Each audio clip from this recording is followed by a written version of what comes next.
Over 500 years ago, in the heart of what is now known as Mexico, flourished one of history's most impressive and powerful empires, the Aztec Empire.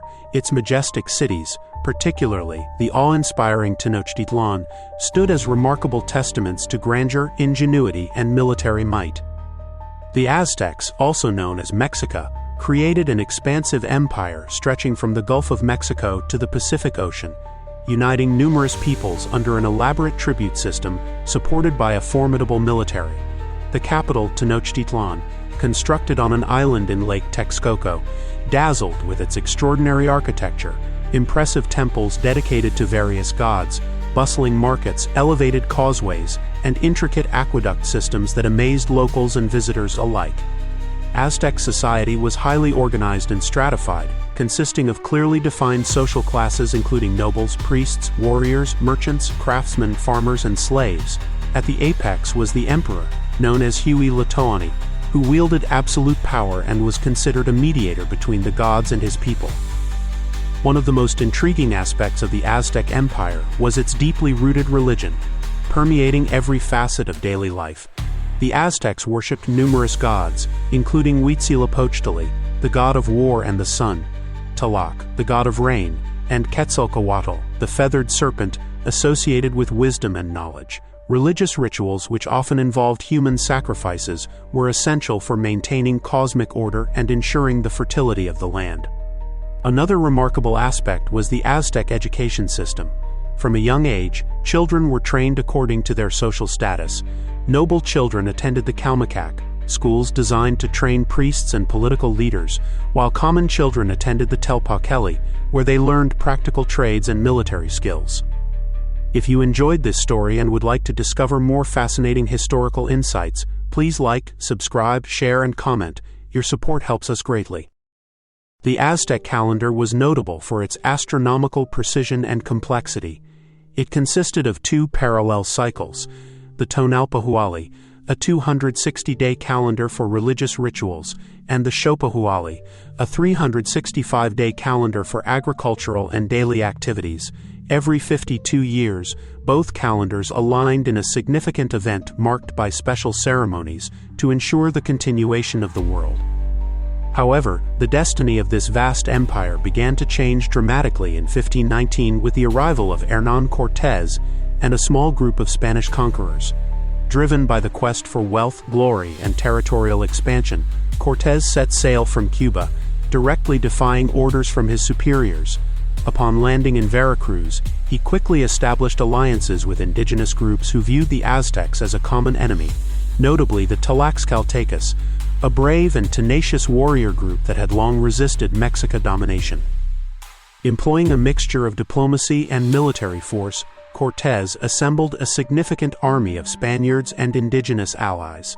This strategic alliance was instrumental in allowing Cortés to penetrate deep into the heart of the Aztec Empire, marching toward Tenochtitlan.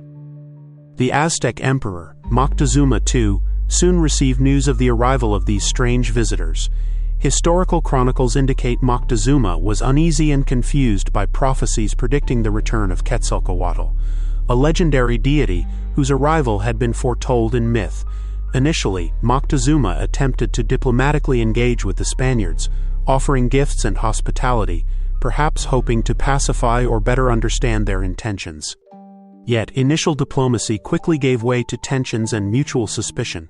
In November 1519, the Spaniards peacefully entered Tenochtitlan, marveling at its size, splendor, and organization. However, the apparent tranquility concealed deep-seated tensions soon to surface.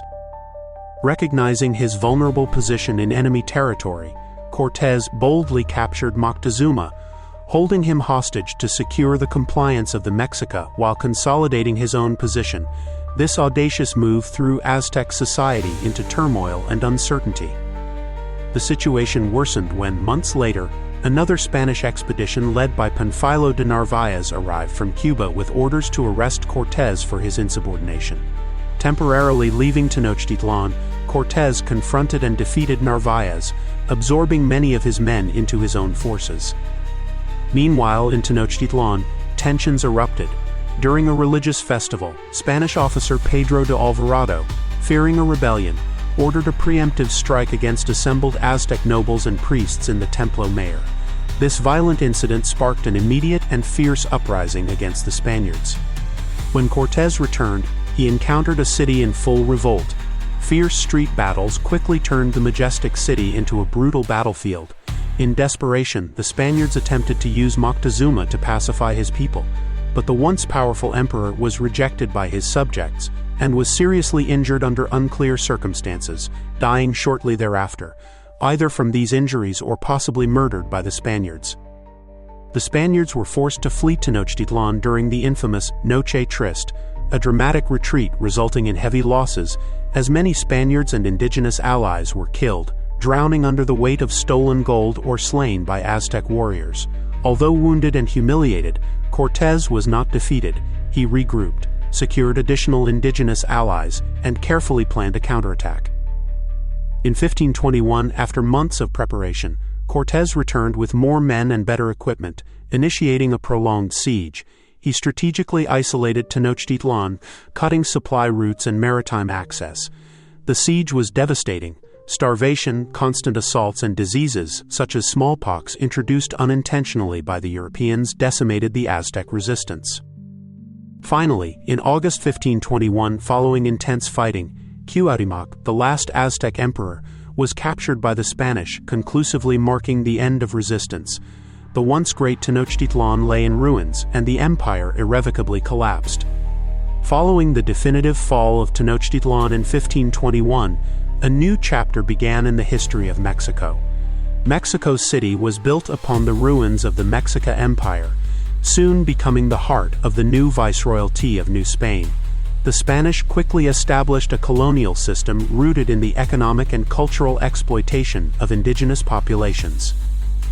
Aztecs who survived the conquest experienced drastic changes. Many lost their lands, rights, and freedoms, forced into labor under the encomienda system, whereby the conquerors demanded tribute and forced labor in exchange for the promise of evangelization. The impact on the indigenous population was devastating, further exacerbated by epidemics such as smallpox, which significantly reduced their numbers.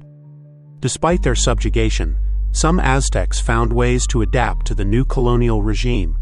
Many indigenous people learned trades introduced by the Spanish, gradually integrating into a colonial society that blended indigenous and European elements. This cultural mixing began to shape a new hybrid culture.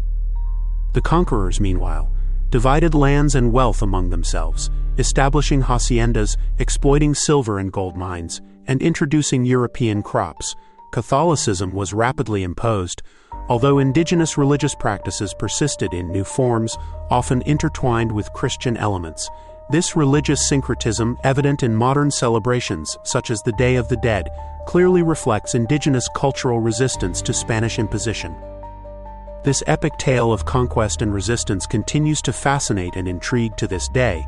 It represents not only a clash of civilizations, but also provides profound insights into the consequences of power, ambition, resistance, and cultural survival. Though militarily defeated, the Aztecs left an immense legacy that endures within modern Mexican culture, traditions, cuisine, and historical pride. This is the story of a clash of civilizations, of heroism and tragedy, and of how a magnificent empire came to its end, leaving behind an unforgettable legacy that still resonates in every corner of Mexico today.